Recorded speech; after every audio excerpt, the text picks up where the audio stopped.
Mundo Ejecutivo presenta.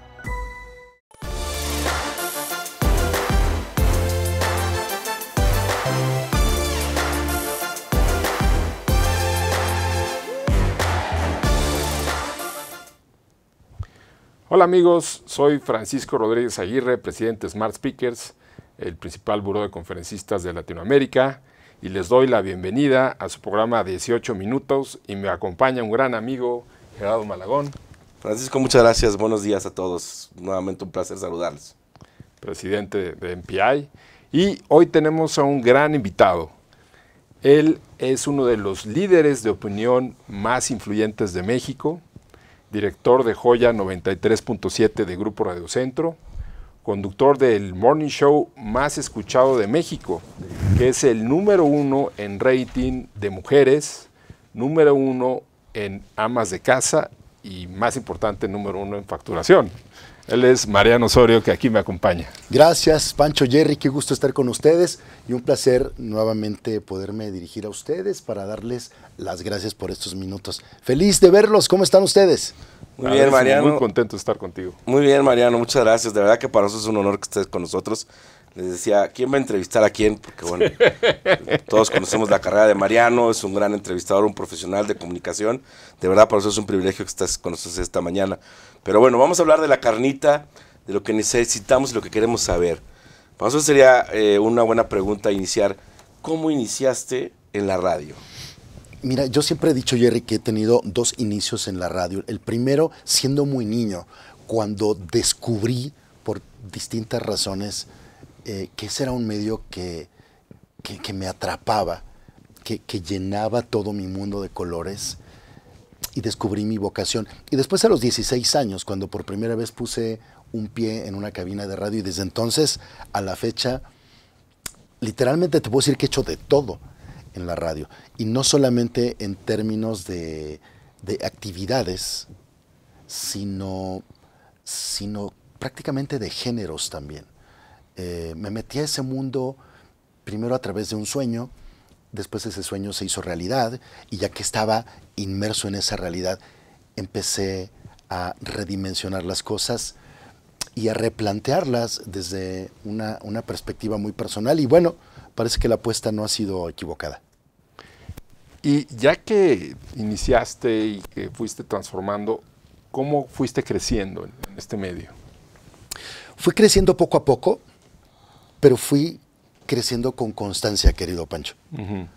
Con una visión muy clara de lo que estaba pasando a mi alrededor, de lo que quería aportar en ese momento, como siempre y en todo lo que hacemos todos, con la fórmula de la prueba, el ensayo, el acierto, el error. Claro.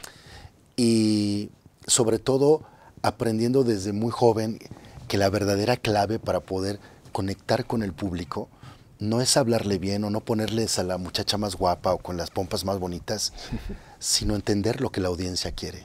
Aprender a escuchar al que está del otro lado. Y una vez que tú conoces a tu audiencia, entonces puedes tener este vínculo que te permite hacer no solo todo tipo de programas, sino hacer una carrera de muchos años. Claro. Muy bien, Mariano. Oye, una cuestión.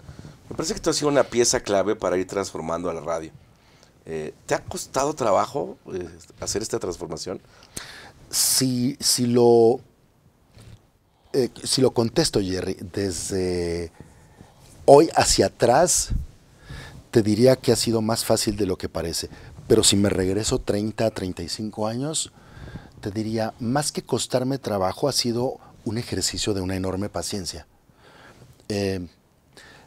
Sí he sido, sin duda alguna, un agente, factor de cambio en la radio en general. O sea, de entrada, el programa de radio que tengo actualmente en Joya, que es un programa que ya tiene muchos años, es el programa más largo de la historia de la radio, y no solamente por la duración del programa, sino por los formatos y la manera de comunicar.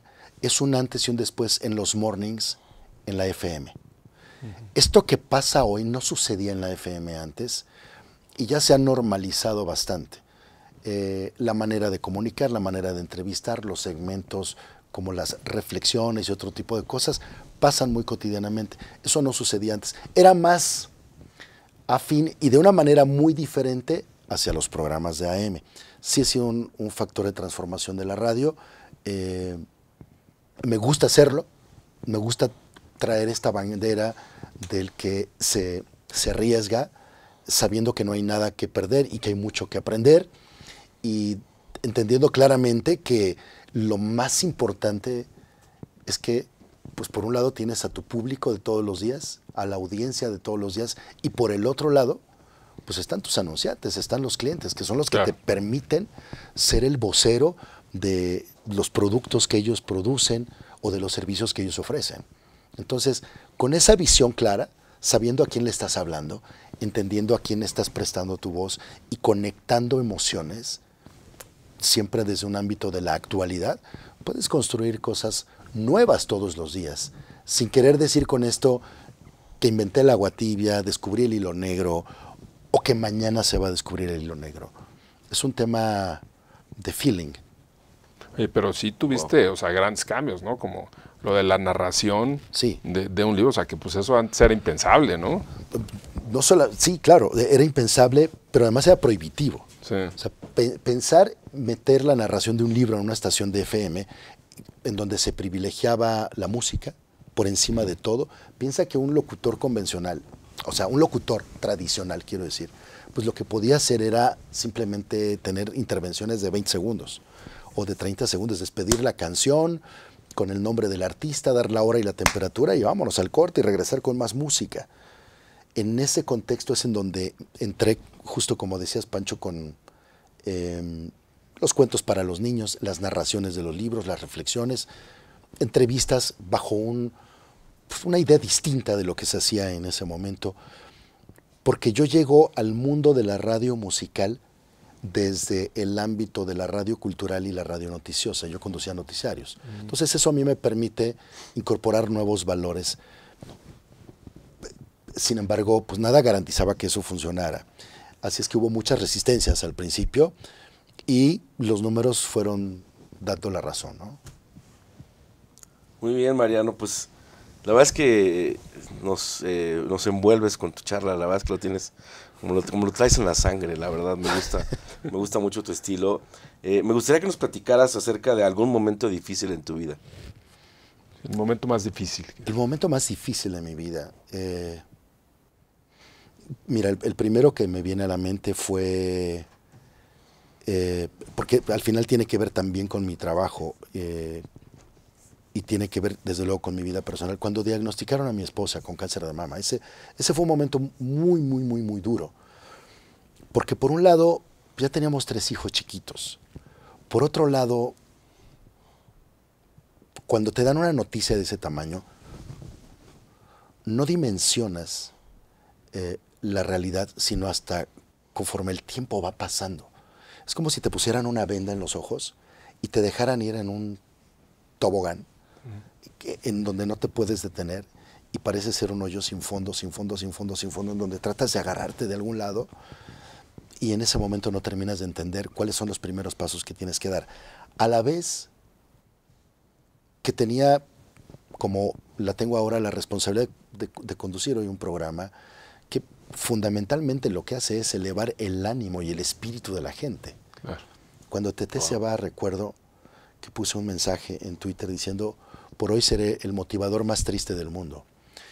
Y esa es una historia que me acompañó durante varios años, porque si bien es cierto que tras ese diagnóstico y unas primeras acciones que eran muy desconcertantes para ella, para mí, confusión por parte de los médicos, etcétera, empiezas a tomar camino, también es cierto que nos dieron un diagnóstico muy pesimista aquí en México. O sea, ella le daban 2 años de vida. Al final fueron 10. 10 con una extraordinaria calidad de vida, 10 años más de mamá para mis hijos, 10 años más de esposa para mí, 10 años más de hija para mi suegra o hermana para mi cuñada y para mi familia. Pero todo ese proceso dejó una serie de aprendizajes gigantescos que solo cuando estás ahí puedes entender o dimensionar, o puedes generar esta empatía con personas que están viviendo eso, que probablemente en este momento, como yo entonces, decían, eso no me va a pasar a mí. Eso le pasa a los demás, pero eso no nos pasa a nosotros. Y entonces fue un momento muy complicado, Jerry, porque por un lado había que sacar fuerzas de algún sitio del alma, del corazón, para seguir adelante con la vida, y por el otro lado, no dejar jamás ni un segundo a mi esposa sola, ¿no? Y eso implica muchas áreas de trabajo, la parte mental, la parte espiritual, la parte física, por supuesto. ¿Cómo hice para salir de ahí? Con 3 conceptos clave: fe, creencia y una indudable expectación de que las cosas iban a estar mejor. Y así sucedió hasta el final de sus días. ¿Cuáles fueron los 2 momentos claves a lo largo de este proceso, ¿no?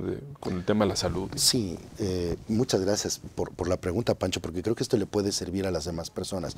Lo primero es entender que esta realidad no tiene vuelta de hoja. O sea, tienes que tomar una segunda y, si es posible, una tercera opinión para entonces empezar a trabajar en ello.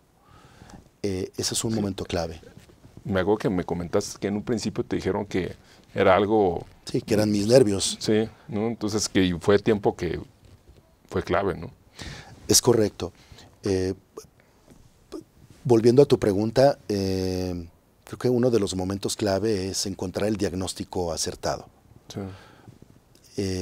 Sin dejar perder el tiempo, porque efectivamente cuando había estas primeras sospechas de que algo no estaba bien, pues el comentario de su ginecólogo, que dicho sea de paso, no es especialista en cáncer, el especialista es el oncólogo, entonces hay que buscar a los especialistas, dijo que no, que eran una bolita de leche o una bolita de grasa, que, en fin, se perdió tiempo, que fue valioso.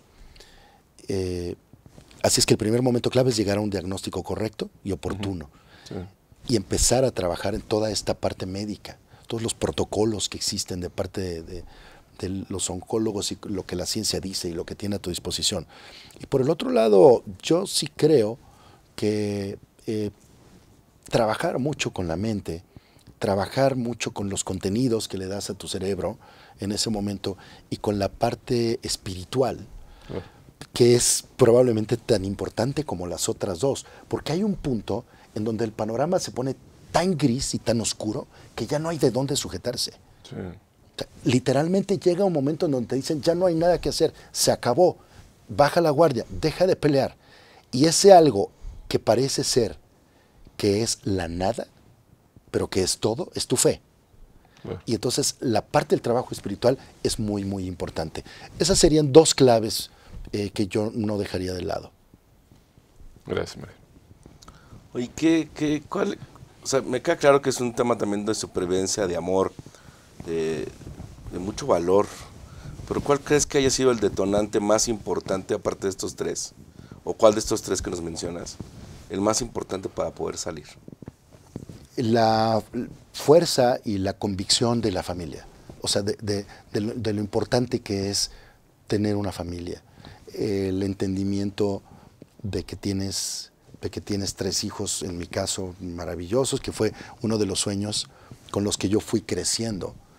A propósito de distintas circunstancias que sucedieron en mi vida, yo quería tener una familia normal, alguna vez te lo platiqué, ¿no? Sí, sí. Mamá, papá, hijitos, perro, gato, familia, casa, y de pronto la vida te pone esta prueba. Y yo creo que ese amor inconmensurable es el que hace que uno pueda ir teniendo recursos. Y esta es otra clave que quiero compartir con el público hoy. Uno no sabe de lo que es capaz hasta que tiene la necesidad de enfrentarlo. De ahí deriva esa idea que hemos platicado en otras ocasiones, de que la vida justamente es una caja de sorpresas. Es una caja que no deja de sorprendernos, porque está en constante movimiento, es una rueda que no para. Y que uno no sabe si a la vuelta de la esquina, literalmente, va a suceder algo que nos puede sorprender para bien o para mal, o que nos puede sacudir, o que puede golpear nuestro entorno, aunque no sea directamente a nosotros, a quienes eso suceda, un algo.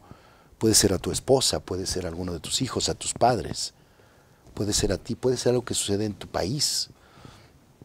Y que sin embargo todos tus recursos las herramientas que además la vida te va dando, surgen a flote en el momento en el que más lo necesitas. Pero siempre, siempre va a ser mejor estar preparado con una actitud mental positiva para poder tener muchas más opciones y resolver lo que tengas que resolver. Sí, siempre va a haber picos y valles. Sin duda. Al final de eso se trata la vida. Sorprendente el concepto de caja de sorpresas. Sí, sí, sí.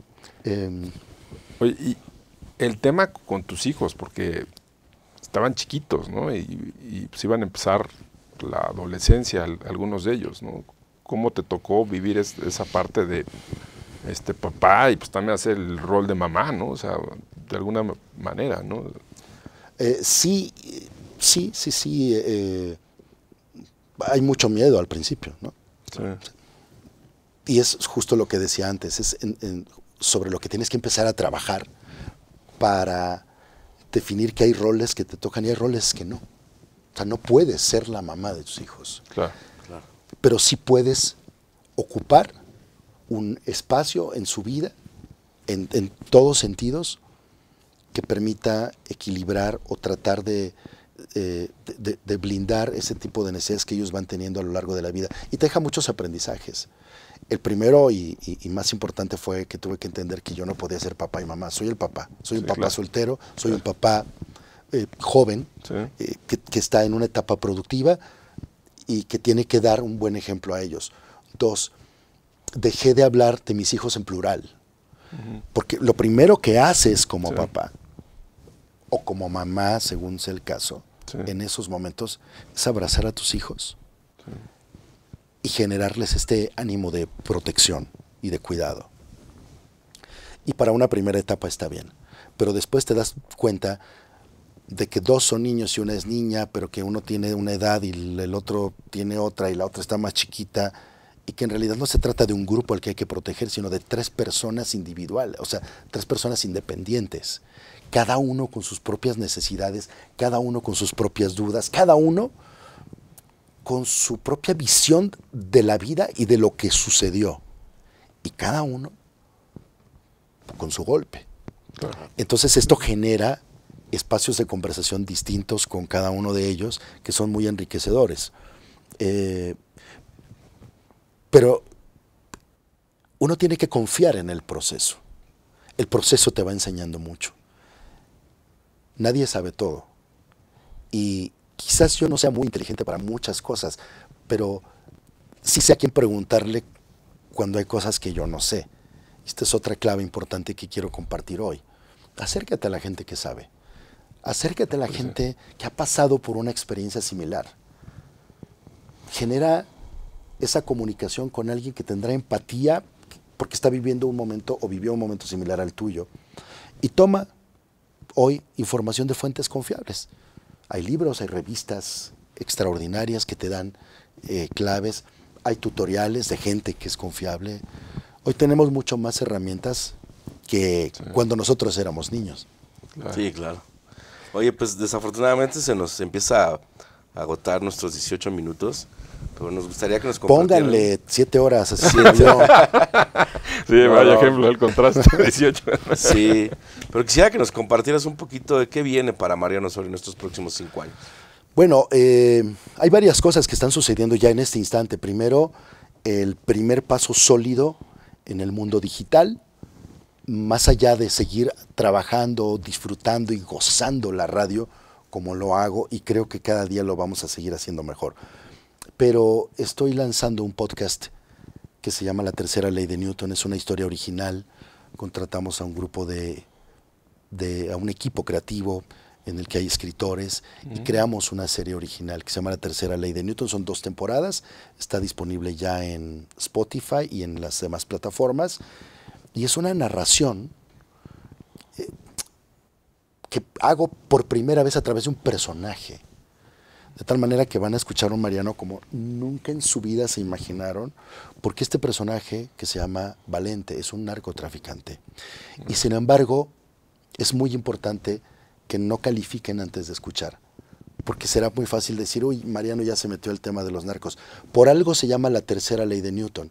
Y lo que hace este hombre en medio de una historia llena de aventuras, acción, mucha violencia, un diseño de audio espectacular, que es más de cine que de podcast, los va a sorprender, es tratar de encontrar la manera de lograr el poder del cártel en el que él trabaja, que por cierto comanda su suegro, para poderlo destruir. Porque él no quiere dar la herencia maldita a sus hijos, de tener que continuar en ese mundo. Es una historia preciosa contada al revés, pero con toda la adrenalina y el realismo que esto implica. Es que me van a escuchar, van a decir, ese no es Mariano, pero es una narración a través de un personaje. Sí. Y conferencias, Jerry.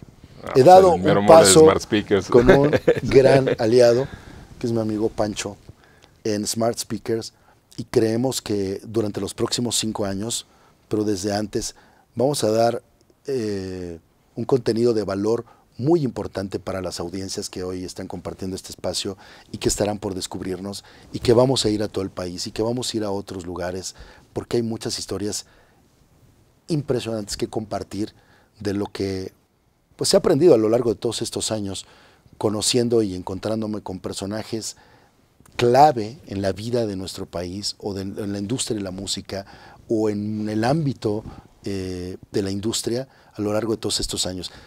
Esa es la ventaja de un trabajo como el que yo tengo. Todos los días mi trabajo es conocer gente relevante y aprender de ellos. Llegó el momento de compartir eso. Mariano, pues muchísimas gracias. Está increíble la entrevista, pero ya nos pasamos por... Pónganle 7 horas a su programa. Será nuestro plan proyecto para 2023. Bueno, pues gracias, Mariano. A nombre de Smart Speakers y de MPI México Chapter de Mundo Ejecutivo, todas las gracias por estar aquí. Amigos, esto fue una emisión más de 18 minutos con nuestros excelentes expositores. Muchas gracias. De más de 18 minutos se va a llamar ahora. Sí. Muchas gracias. Hasta luego, amigos.